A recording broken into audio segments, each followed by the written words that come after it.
Hello, everyone. I'm Alimi Eyitayo from Nigeria. I'm super excited to be here. It's worth it to fly almost 24 hours, to come see you guys. I'm so happy. Yeah, so I'll be speaking briefly on.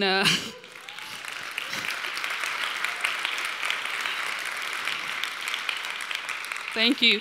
So I'll be speaking about building a diverse and inclusive community. Community is something I really love. I started as a software engineer, but there's a need for the community space to be filled up, So I kind of started that some 5 years ago. So a little about me. Yeah, so I'm with a startup called Lecture Hub Software Company, based in Lagos, Nigeria. I founded African Women in Tech and Business, to help women find their foot in both technology and business. Dr. John Hennessy, that's the immediate past president of Stanford, and the current chairman of Alphabet actually inspires me because I wonder how he was able to balance up with tech, the academia, and business. Yeah, so I love virtual reality.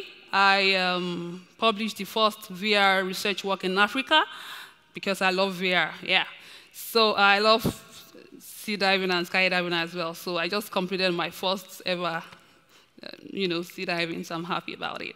So I have a non-profit called Techie Girls Foundation. You can check it out. I teach young girls not just coding, but all aspects of tech, from hardware, software, VR, AR, and stuff. Yeah. So, all right. So these are some of the communities I've started in the past. GDG Communal University, I went back for my postgrad, I started that out. Then Facebook Developer Circle, Lagos Women in Tech. We had the first Women in Tech arm in the world. So when you see this logo, it came out of Lagos. So, yeah.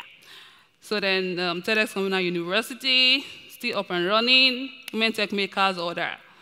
For Loop Women, I don't know if you know For Loop, that's the biggest developer community in Africa.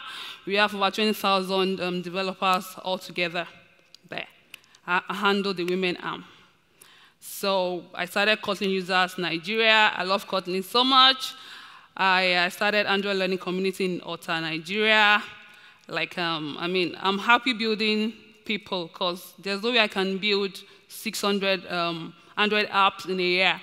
But in the space of 3 months, I've built 300 Android developers. So for me, I'm happy and it makes so much sense. I started virtual reality in Nigeria as well, yeah. So the goal of this talk is actually to help you understand diversity and inclusion in this context, yeah. Then, find a route about building community touch points and take home some help for your next event. Yeah, so that's the agenda overall, diversity, inclusion, yeah. So I see diversity as having 3 shades, demographic, it's cognitive, and it's experiential. It often focuses on the differences. That's what we have. We have people from all walks of life, different languages, ethnic group, affinity, different, But the ability to embrace those differences is what inclusion is really, So that's diversity and inclusion. Diversity is what you have, the people, the language, what they believe in, their religion, sexual orientation. Those are the things that diversity is. But what exactly you do, to embrace those differences is what we call inclusion. At that point, you are being inclusive. So I'm still going on with diversity versus inclusion. You can see this design.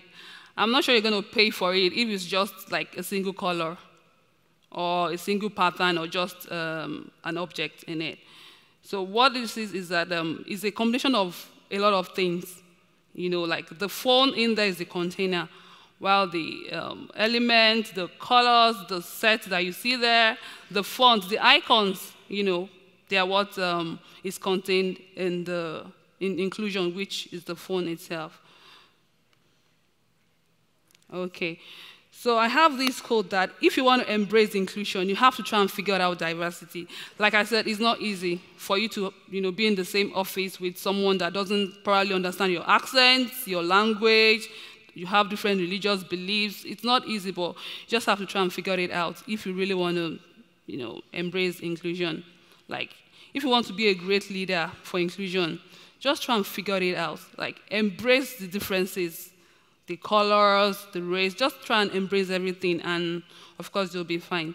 Like, this is another analogy, which is that of a circuit board. You have in an electronic class, you can't just buy a circuit board and pass it on to your professor that this is my project. You have to buy a circuit board that has ability for you to be able to solder a lot of components. Like, the circuit board then become the inclusion there that will now allow people, allow you to now solder diodes, ICs, resistors, capacitors, and all that on top of it. So like the circuit board has now embraced the diversity of all those components. It's now practicing inclusion. So I have another video, and hopefully it plays this time. Okay. Number 10, and look at this lucky policeman gets to shake hands with the President of the United States. Oh, and here comes the Prime Minister of it. No. Okay, so this is an assignment for you now. Like, I've given two analogies. I did you didn't see my first video, and but this is the third one. I would like for you to analyze what happened there and turn the assignment in later. So let's move on. Yeah. So building inclusion at your next event. I mean, we have a lot of things that could be done, but I'm just gonna do these 6 things. You have to be careful with your venue, the food, swag, content, speakers, and audio visuals. Yeah. So the venue, accessibility is the very key thing when it comes to venue. You have to know what the parking arrangement is like. You need to be careful selecting venues because some people don't really tell you what exactly happens. If they'll be sharing it with 2 events, some people don't tell you on that. It's on that day that you have very funny surprises. And trust me, nobody would be happy to come for your event and get their car stowed away or anything like that. Yeah, so you have to be careful about that. Then which chair pave we have to be, it's very essential too, because it won't be nice for someone coming to your event on a wheelchair and it couldn't just go in. So it's not fun. So then proximity to city center as well.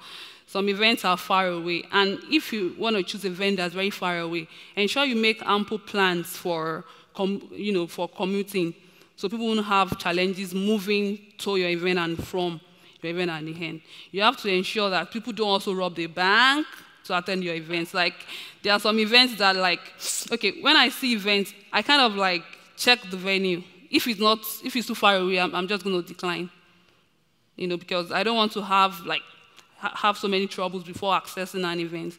It shouldn't be that way. And at that point, probably if to get to the event is $10 and I can't afford it, at that point the would-be attendee is disabled. So disability is not just somebody that's physically impaired or visually impaired. At that point, the attendee couldn't come for your event, so the attendee is disabled. So you should put that into consideration. Yeah, so the food. Yeah, food is very important at events. Developers, we are consumers. I know, right? Food, coffee, snacks, and all that. Yeah, so I used to beg people that never group vegan food with vegetarian meals. They are separate. Even vegetarians are very separate. We have passive vegetarians, we have lactose, we have different kind of vegetarians. So it's anytime some vegans, when they don't even like seeing, some vegetarian meals around them. At that point, you have deprived that vegan of being, cool at your event because of food, which is not fair. Yeah. So you have to ask the attendees, their allergies and intolerance, sign-ups. It will even help you plan very well. So I had an event in San Francisco. I coached some girls in AI. And one of my girls, she's, we don't even know that, she's a vegetarian, but she's avocado intolerant. she can, the taste of avocado piques her. So like, they were arguing that, is this a vegetarian meal? Is it not a vegetarian meal? The friend said it is, and it's fine for her to take, but we found out that there was avocado in the sandwich, and that caused a lot of, drama for us at events, and should be careful. Then we should make, for takeaways. Yes, let takeaway be available. Some people don't like eating in the large dining hall. Some people don't like eating in the large dining hall. Some people might have religious rights at the day of your event. Of course, they've paid, so don't deprive them of food. Let there be takeaway packs for them to take their food home. You can go and eat it at home anyways. So yeah, that's important. Some people don't like, eating in the large halls, like I said. You can provide a room, like a closed-door dining space or something, just for them to be able to eat their food.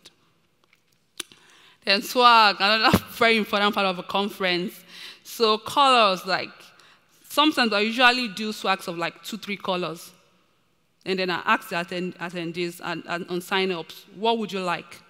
Like, you never can tell. Somebody might not, kind of like your maybe content for your conference, but when it comes to swag, like the first thing they do is like snap it and post and tweet about it. This is the swag. But if they don't like the color of the swag you are giving to them, so what's the point? So yeah, the sizes. I go for some conferences that they give me. I wear a small, extra small sometimes. I go for some conferences, they just give me large. I'm like, what's this? So I can't wear it. It's useless to me anyway. So like, you lost when it comes to swag at that part. Then there's styles. You have to be. There are some swags. There are some T-shirts that are curvy for women.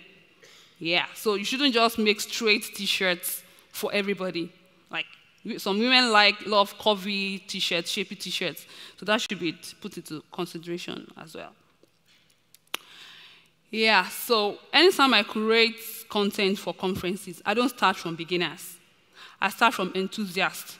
Like, there are some people that, I love React, and then there's nothing to get them started. Like, really get them started.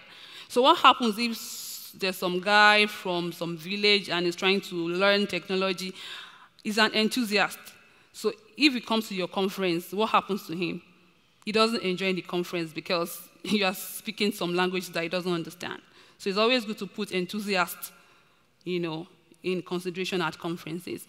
And you should always respect the fact that when people come to your conference, you should make it as much as possible a level ground. And please, please, please, if you don't want, for example, beginners at your conference, just say it beforehand, like, for experts only or something like that. So I as a beginner would just come, or an enthusiast would just come in and 1 hour, I'm still wondering, React, what are they talking about? So we have to like put that into consideration. Okay, so speakers, like, I think you should give a hand to the React conference organizers. Please, you have to do that. Because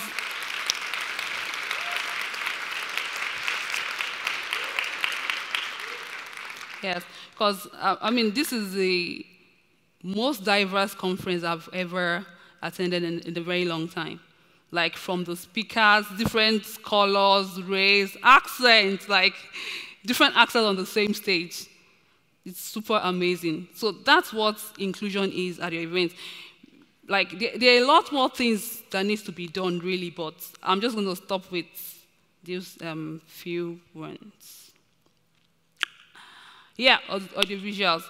I had a little bit of glitch on my journey from Nigeria here, so I was wondering that, what if there's somebody that has a non-hearing person, that's the word, a non-hearing person here, how would they go along with what I'm saying? So when I got here and I saw this screen, I was like, wow, this is super inclusion. Like, this is super inclusion. There's no other thing that, I was so happy to see it. So you should enable them, people that are non-hearing, be able to follow up with your event. Allow wheelchair spaces for front rows. Somebody who can't be comfortable at the back with a wheelchair, and how would the person start stretching his neck to see what's happening, So it's very important to pave wheelchair spaces here in front. And ensure off-site attendees, also, get carried along. For example, this conference, now people can stream live. if they can't stream live at that time, it means they are disabled, like they can't get here, they can't, follow up what's happening. So people can tweet, they can follow tweets, they can watch live stream, and I would like to invite 6 volunteers up stage with me, 6 people. Okay, so can I have the microphone, please? Thank you. You don't be.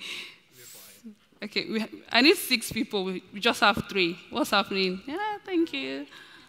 Okay, so we need 2 more people. Okay. Yeah. Get the mic first.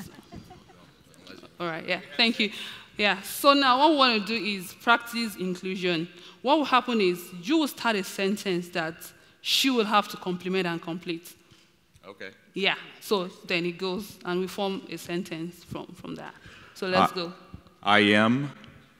No, just one word. Oh, just yeah, one word. Yeah. I. Like. The. React. Conference. Attendees. Nailed it. Okay, so we'll have to take it again from your hand. Start a word. We Are. Going. To. Celebrate.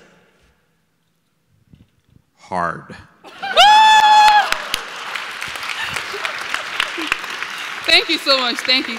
So you see the power of inclusion, right? Someone started something, and it goes on and on and on like that. Embrace inclusion. Thank you.